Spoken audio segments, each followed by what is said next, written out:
We got a lot of moving parts involving this Steelers offensive line, and one O-lineman, Kevin Dotson, has his opinion on who he thinks is going to start on that left side. We'll discuss further. Big Deke News.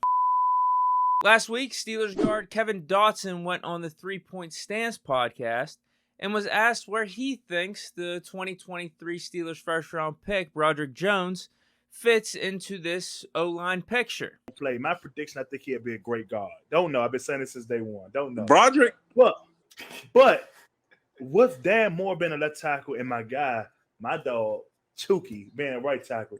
Where does this guy fit?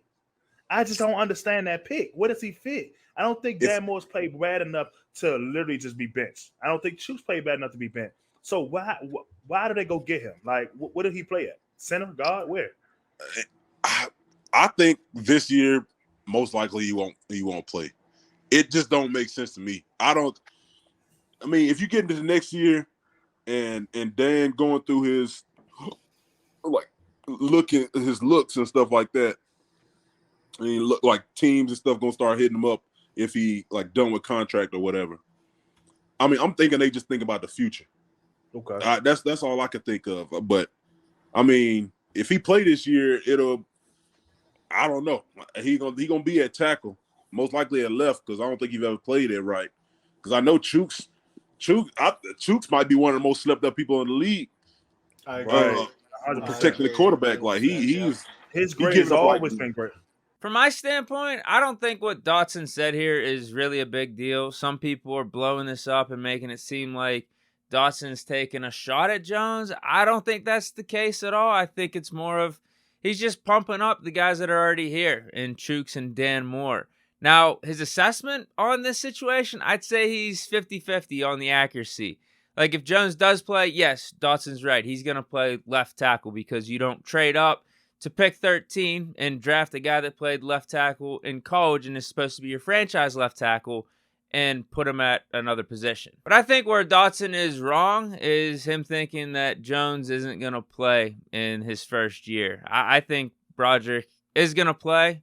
I don't know if it's going to be week 1, but Steelers are definitely going to give him every chance possible. I don't think it's going to be given to Broderick, but he's definitely going to get a decent shot at this thing. And it feels like the writing's already on the wall with Jones already getting first-team reps last week in OTAs. And then Dan Moore getting switched to right tackle, getting some reps over there. And here's actually what Dan Moore had to say about taking reps over on the right side. It's weird, man. It's like wiping your butt with the other hand. He also goes on to talk about why the Steelers are giving him reps on the right side, and it feels like he is open to the idea. They're trying to get me comfortable over there. They're making sure whatever happens that we have some depth. They say to feel just as comfortable on the other side, you need just as many snaps as you do on your more comfortable side.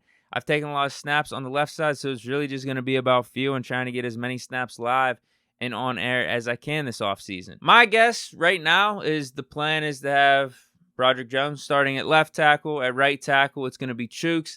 And then Dan Moore is going to be the swing tackle or just be the depth guy for both the left and the right side. And some people are probably going to be trying to stir the pot here, conjure up some drama with all the movement that's been happening within the offensive line this offseason, bringing new guys in, drafting a Broderick Jones. But I don't feel like that's the case at all, actually. In fact, this is probably going to be one of our stronger, more close-knit O-line units from the past several years. I don't think anyone's having any animosity with these moves or taking anything personal. I feel like they just know it's business. But the reason I say it's probably going to be more close-knit is the O-line weekly dinners are back on. But yeah, I just feel like they know this is business, and Steelers are doing what's best for the Steelers. And Dotson actually reiterated that in the same interview when the Isaac Seumalo signing was brought up. It's the business. Everybody who's been in it know there's nothing you can really do once they pay somebody.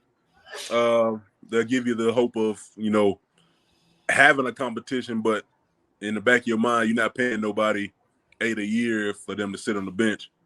So you just got to put 2 and 2 together. I just got to play as hard as I can and just hope for opportunities as they come. Just take advantage of them when they come.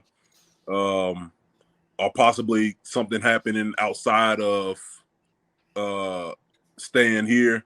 I would love to stay here, but if there's an opportunity of me playing somewhere else, I mean, I might have to take it. I mean, yeah, they get what Definitely, they want, and I gotta try to get what I can get, man. Now, we knew Dotson felt this way a couple weeks back, but what he did add to this answer is him being open to being traded to a team that could use him as a starter, and I don't blame him. I mean, the Steelers are looking out for the Steelers. Dotson's got to look out for Dotson, but I don't think the Steelers are in any rush to try to trade him right now. I feel like they're going to play the slow game, wait it out through training camp and preseason, make sure there's no injuries on the offensive line, and then probably once the regular season comes around, see what the market could be all the way up to the trade deadline. But I feel like the Steelers are really enjoying this elite amount of depth that they have on this offensive line, and yeah, like I said, I don't think they're really in that much of a rush to move on from Dotson right now. But let me know what you guys think of the Kevin Dotson comments on Broderick Jones, and also him again talking about the Isaac Seumalo signing. Down in the comments, what do you think the O-line combination is going to be when week 1 comes around? Do you think it's time for Broderick to get that start week 1? Do you think Dan Moore can actually compete at right tackle, or do you think he's just going to be more or less the depth guy? But let me know your thoughts down below. That's it for Big Deke News on a Monday. I hope you guys enjoyed. Stay chilling, and peace.